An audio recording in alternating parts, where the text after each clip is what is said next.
I found out my wife had been unfaithful to me when she gave birth to a child that looked nothing like either of us. Not too long ago, we celebrated our 6-year wedding anniversary, and I am the proud stepfather to two amazing boys from her previous relationship. Over the years, we've really come together as a family, creating a solid bond. Weekends are full of fun, whether it's going to the movies or sharing family dinners. Being their stepdad has brought me more happiness than I ever imagined, and we always have a blast as a united family. But around a year ago, things started to go downhill between us. One night, my wife went out with her friends, and when she got home, I could tell something was off. I asked her if something was bothering her, but she brushed it off, saying she was just tired from the night out.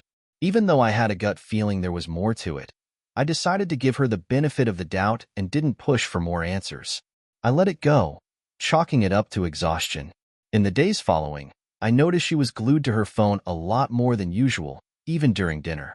I gently asked her why she was texting so much, and she said she was just catching up with her girlfriends, talking about their night out, and making plans for the next one. Her explanation seemed innocent enough, but something about it still felt off. At the time, I didn't think too much of it since she had always texted her friends regularly. Now, looking back, I realized she may have been keeping something from me. Given her demanding job as a consultant for a large company, I never had an issue with her wanting to unwind by going out with friends occasionally. It seemed like a healthy way for her to balance work and personal life, and I trusted her completely.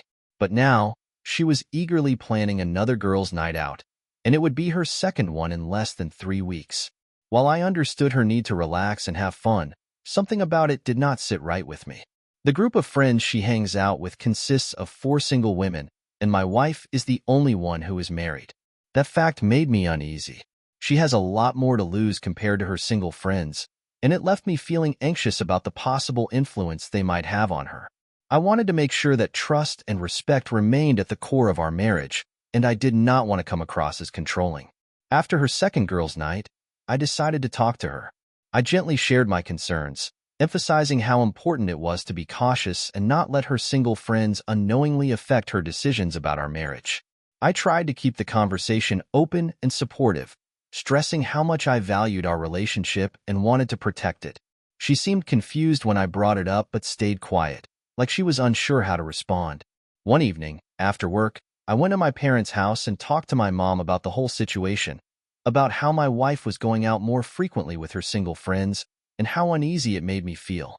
I told her that it worried me because my wife has commitments that her friends do not have.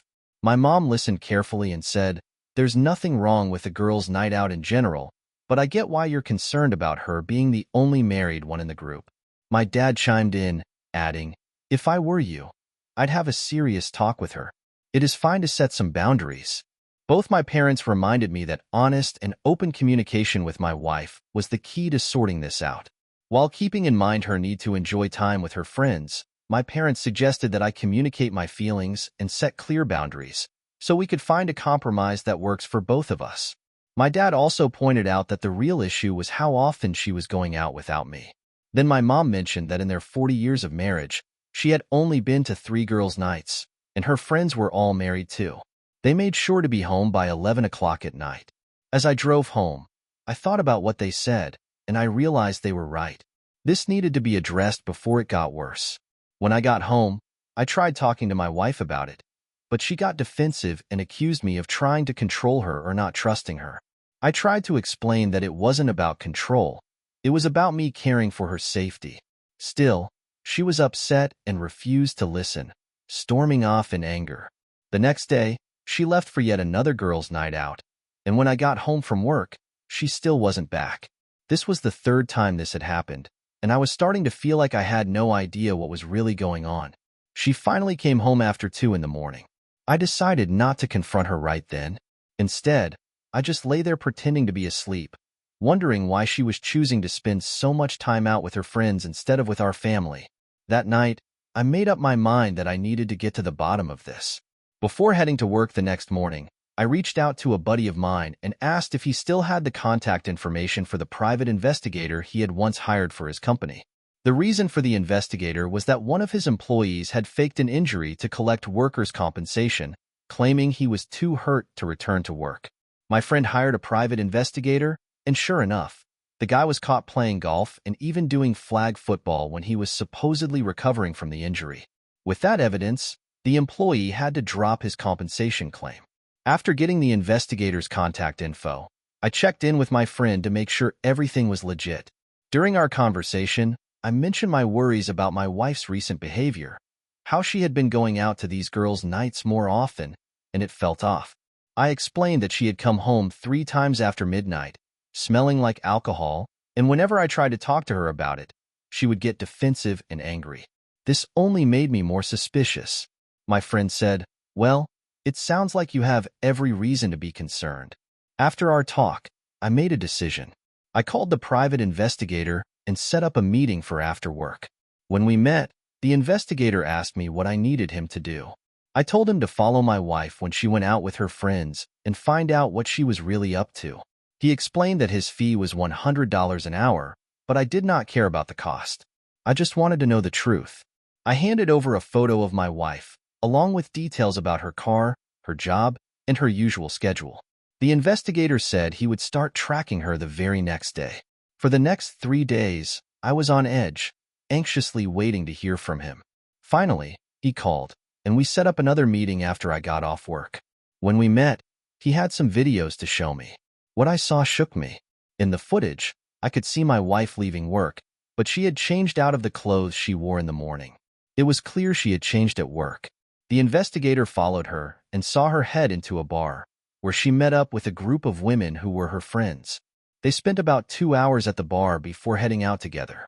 The investigator followed them to a house that was roughly 15 minutes away from the bar. When they arrived, a man answered the door and my wife, along with her friends, all dressed in black, went inside with him. The investigator explained that he wears black during night surveillance to stay unnoticed. He carefully approached a window, keeping a bit of distance, and what he saw confirmed my worst fears. Inside, the women were dancing closely with some men, and to my heartbreak, my wife was among them. She was off in a corner with one of the guys, and he was being far too familiar with her. I watched in disbelief as the man touched her inappropriately, and then they shared a deep, passionate kiss. After seeing this devastating proof, the investigator turned to me and said, "I think you have enough evidence now to take the necessary steps." He handed me a flash drive with the videos and mentioned that he would hold on to a copy, just in case. When I left the meeting, I was flooded with emotions. Tears ran down my face as I drove home, struggling to accept the reality of what had happened. After 9 years of marriage, it was hard to believe that my wife had been unfaithful and was still continuing with it. I was torn between confronting her with the evidence or holding off for now. In the end, I decided not to show her the videos right away. The next morning, I woke up early and left for work without saying anything to her. While I was driving, she texted me, asking why I had left without speaking to her. Even though I saw the message, I did not respond right away. As soon as I got to work, I called a few divorce attorneys to get advice on how to handle the situation and protect myself.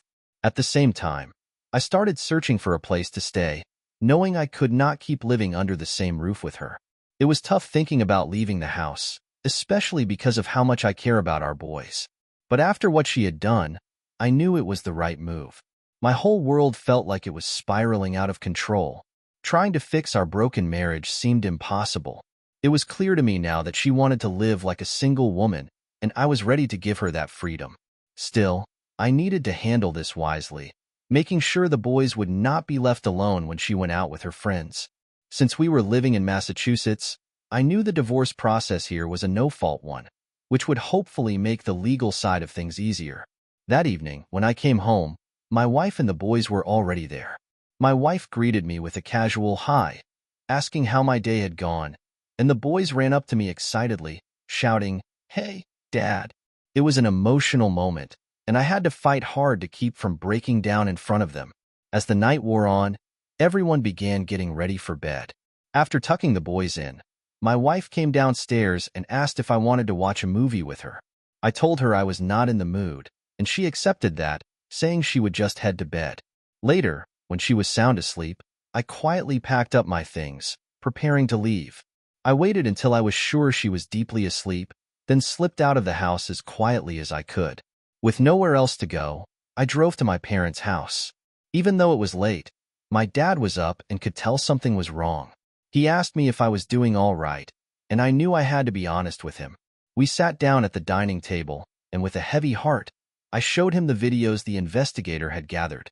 He was in disbelief, staring at the screen as if he could not believe what he was seeing. His shock mirrored the deep pain I had been carrying inside. Not long after, my mom came downstairs, wondering what was going on. I decided to show her the evidence too. The truth left my parents speechless, unable to wrap their minds around the betrayal I had uncovered. Summoning the courage, I told them that I had made up my mind. I was leaving and starting the process for a divorce. Though they were clearly sad about it, they did not try to change my mind. It was obvious that my decision was firm, given my wife's infidelity, and there was no turning back. I stayed at my parents' house that night, finding some comfort in their support during what felt like one of the hardest times in my life. The next morning, I texted my boss to let him know I would be late due to some personal issues. He was understanding and told me to take whatever time I needed. As I handled my work matters, I noticed a string of texts from my wife, asking where I had gone and why I had left the night before. Despite all her messages, I did not respond. I was still trying to work through the wave of emotions I was dealing with and needed time to process everything. Taking action, I reached out to a divorce lawyer and officially began the legal process, basing it on her cheating. At the same time, I made the difficult decision to move out of the house. I waited until I knew she would not be home, went back, and left a note for her. In that note, I explained that I had started divorce proceedings and included the necessary information. I also let her know that she could reach me at my parents' house if she needed anything. After finishing up work, I returned to my parents' house and was surprised to see my wife's car parked in the driveway. When I walked inside, there she was, sitting at the kitchen table, tears streaming down her face. She asked me why I had filed for divorce, and at that moment, I finally showed her the videos on my phone. As the footage played, I calmly told her that I did not deserve to be treated this way, and that her actions had completely destroyed the trust between us. We had a long, emotional conversation, and in the end, we both agreed that divorce was the best way forward. I told her I did not want to keep the house since it was a rental, and suggested that she could stay there, as she could afford the rent on her own. The divorce went relatively smoothly, and the judge gave me 30 days to collect my things from the house. I decided not to ask for alimony since I earned more than she did, and child support was not necessary because the boys were already receiving it from their biological father. We were both 33 at the time, and the boys were 7 and 8. It broke my heart, as I had grown to love those boys like my own, even though I knew I was not their biological dad. When my job offered me a position in another state, I took the opportunity to start a new chapter in my life. I changed my phone number, giving it only to my parents and a few close friends. Since then, almost a year has passed, and I am doing much better. I have embraced dating again and am in a much better emotional place. Moving away and starting fresh turned out to be the right decision, and the experience has been both positive and life-changing. Some of my friends have mentioned that my ex-wife has been asking about me and even tried reaching out through social media, but I have no interest in reconnecting with her or revisiting the past. I am content with the choice I made to move forward, and I would encourage anyone in a similar situation to do the same. Although I still face difficult moments now and then, I am learning to handle them day by day. Taking things one step at a time is how I deal with the challenges that pop up from time to time. Thanks for sticking with me through this story. If you enjoyed it, feel free to like and subscribe to our channel. I would love to hear your thoughts in the comments below. Oh, and one last thing. About a month ago, I found out that both of my kids were actually the result of affairs. For a while now, I had this nagging feeling that neither of the kids were really mine. 6 years ago, when my son was born, I was overjoyed. I had married my best friend, we had a child together, and everything seemed perfect. But as time went on, things began to shift. After a couple of years, I started questioning if he was truly my son. He did not look much like me, and as he grew older, the differences became more noticeable. I am not the kind of guy to jump to conclusions or get suspicious over small things, so I did not let his appearance alone worry me too much. But it was my wife's unfaithfulness that made me suspicious. Whenever she went out, her stories never added up.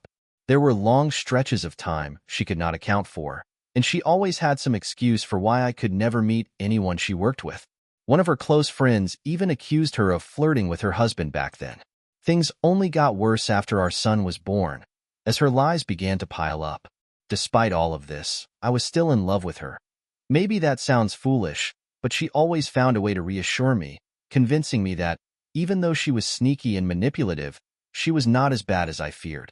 Last year, she became pregnant again, and a tiny part of me held on to hope that this time, the child might actually be mine. But when her daughter was born, it was immediately clear that she was of mixed race. I refused to sign the birth certificate, and after insisting on a paternity test, my suspicions were confirmed. Neither child was mine. That day, I started divorce proceedings and walked away from the family I had tried so hard to build. It was tough knowing that leaving would be hard on the boy, who had come to see me as his father. I had done my absolute best to be a good dad to him. I cherished him and gave my all to be the father he deserved. But now, whenever I see him, I feel a sense of revulsion. I am disgusted with my wife for her betrayal, angry at myself for not trusting my gut, and sickened by the idea that the past 6 years of my life were built on lies. Since I left, people have called me a monster for abandoning the boy like this. My ex-wife has tried to manipulate me multiple times into coming back. She has had him call me at all hours of the night, crying and begging for his dad to return. The day I moved out, she paraded him into the room while I was packing, trying to guilt me into staying by showing me the damage I was supposedly causing. Anytime he gets brought up, whether in online conversations or face-to-face, I get hit with criticism and humiliation. Even though I am not his biological father, everyone still insists that I am responsible for him. What really stings is that it seems like nobody cares about my own feelings in all of this. Only my parents have stood by me. Even my siblings criticize me for leaving the boy, calling me a terrible person. To them, my hurt and sense of betrayal mean nothing because there is a child involved. I understand it is not the boy's fault. He thinks the man he has known as his father his whole life just walked out. But why is it on me to suck it up? Why do I have to pretend everything is okay and keep hiding how angry I am about this whole situation? Why should I sacrifice my own happiness and keep living a lie? I never truly was the boy's father, even though I loved him like one, and a part of me still does. But if I had to keep playing that role, I know that, eventually, I would come to hate him, resent him, and despise myself for not taking control of my own life. He is not my child, and even though none of this is his fault, he is no longer my responsibility. Update. Well, this post really gained some traction. I guess sharing my personal struggles struck a chord with some folks. I have noticed a lot of recurring questions, so let me address them here. First off, her son knows the truth about why I left. I sat down with him and explained everything. I sat him down and explained the truth. I am not his father, and his mother had deceived and cheated on me. I made sure he understood that I am not angry with him, that none of this is his fault, and that I still think he is an amazing kid. Some people seem to believe I never cared for him, or was just looking for a way out. I know it is hard to express everything clearly in a post like this, and it is even harder not to let the anger toward my unfaithful wife distort how I see the last 6 years. But you are free to believe what you want. I have a lawyer, and I will not be required to pay child support or alimony. For those who believe I should stay involved in her son's life as a father figure, that is just not realistic. I do not hate him. He is an innocent victim in all of this, but I have been deceived, manipulated, and taken advantage of by a selfish woman who has now tangled her kids up in her web of lies. It is not his fault, but that does not change the painful reality of what we are dealing with. It is heartbreaking to think about how he must feel, but whenever I look at him, all I can see is the 6 years of lies I endured. 6 years where I was misled and taken advantage of, and 6 long years filled with doubts and frustrations, all because of a woman who used me. I cannot put aside my bitterness and pretend to be a part of his life because the life I shared with him was built on a lie orchestrated by his mother. That is the harsh truth I am facing, and I cannot, in good conscience, subject myself, or him, to that any longer. Edit 2. I have noticed some comments from people trying to play lawyer, calling this post fake based on certain things I said. I will not say exactly where I live, but I am currently going through a legal process called disestablishment of paternity. Maybe that will not quiet down the 90% of people who think using Google makes them an expert, but at least I am making an effort to explain. Edit 3. This will be my last update before I move on from this small distraction I created. First, I want to thank everyone who has offered kind words in the comments, direct messages, and chats. You have helped brighten my day, and I truly appreciate it. I wish I could respond to every message, but just know that I am incredibly grateful. I have also noticed some folks criticizing the words I use to describe my soon-to-be ex. I want to be clear. I am going through one of the darkest times in my life right now. I am filled with intense anger toward the woman who destroyed my life. Were the words I used harsh and offensive? Yes, I admit they were. But I will not apologize for them. What I am sharing here is the raw, unfiltered reality of what I am going through as an imperfect person. I do not intend to spread hate toward women or promote misogyny. That is not the message of this post. I am simply expressing the pain and anger I feel toward this specific woman and what she did to me. Oh, and by the way, my name is Bob. I am 30 years old, red-haired, and in decent shape. I have been working in a factory on a production line for the past 2 years, doing second shifts. I do not have a fancy education. I graduated from high school and did not go to college, but I spent 8 years in the Army as a heavy equipment operator. I did 2 tours, one in Iraq and one in Afghanistan. I was never directly involved in combat, but I did experience a lot of gunfire. After those 8 years in the service, I married my high school sweetheart 3 years ago. Things were great at first, but it has turned into a nightmare. I found out that she has been having an affair for most of our marriage. I have been going back to school to become a truck driver, and I know I have PTSD from my time in the Army. I see a psychologist 3 times a week to deal with it. One evening, I was not feeling well and came home from work earlier than usual. As I was about to unlock the door to our apartment, as I stood outside my apartment door, I could hear Megan laughing and chatting with some guy inside. They were making fun of me, saying some pretty hurtful things. My first instinct was to storm in and confront them right then and there, but I remembered a crucial lesson from my time in the military. Never act on impulse, especially when you're angry. So, instead, I walked away, needing to calm down before I did something I might regret. Life had been hectic. I was working night shifts, attending classes during the day, and seeing my psychologist 3 times a week. The next day, I talked to my psychologist about what had happened. I admitted that I had seriously thought about harming them, but I decided I would rather make them regret what they had done, without ending up in jail. He wanted me to see him every day, but with my schedule, I told him that was impossible. I also realized that, thanks to him, I had not acted on my anger. I decided to take a week off to figure out who this guy was and plan my next move. I bought 3 small spy cameras online that could capture both video and audio, automatically activating when they detected noise. Over the next few days, I kept an eye on my apartment to figure out who this guy was. He was there every night, and it made me realize just how foolish I had been. Eventually, I learned his name, Matt Rich. Armed with that information, I began making my moves. I bought a new phone with a new number, found an apartment in the next town over, and canceled my lease for the end of the month. I went to the bank, updated my accounts, and got new savings, checking, and credit cards. I also canceled my auto and home insurance and got new policies for the new place. After that, I contacted the utility companies to have the services at my old address turned off by the end of the month. At work, I talked to HR and changed my insurance to cover just me. Then, I spoke to the plant manager, explaining my situation. He was understanding and even shared that he had gone through something similar himself. He offered me a transfer to a different plant with a 3rd shift position, which I agreed to, although I did not mention that I would be quitting in 2 months to start my new career as a truck driver. He asked if I had found a good lawyer yet. I told him that was next on my list, and he recommended his wife's lawyer, Mrs. Karen Burtz, saying she was a fierce advocate. I thanked him for the referral and scheduled an appointment with her for the next day. After that, I went over to my buddy Tom's house, where I asked for help with moving. Over a couple of beers, he said he could round up a truck and some friends to assist. I told him I would need them by the end of the month and promised to supply plenty of beer and pizza for the helpers. He found that agreeable. Over the past few days, I made great progress. When I got back home one evening, I found Megan asleep, as usual.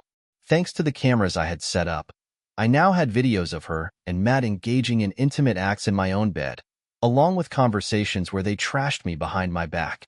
To top it off, I saw Matt using my personal care products, my shower gel, shampoo, mouthwash, and even my shaving cream. The worst part?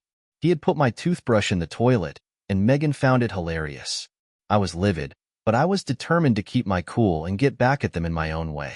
The next afternoon, I told Megan I had some errands to run.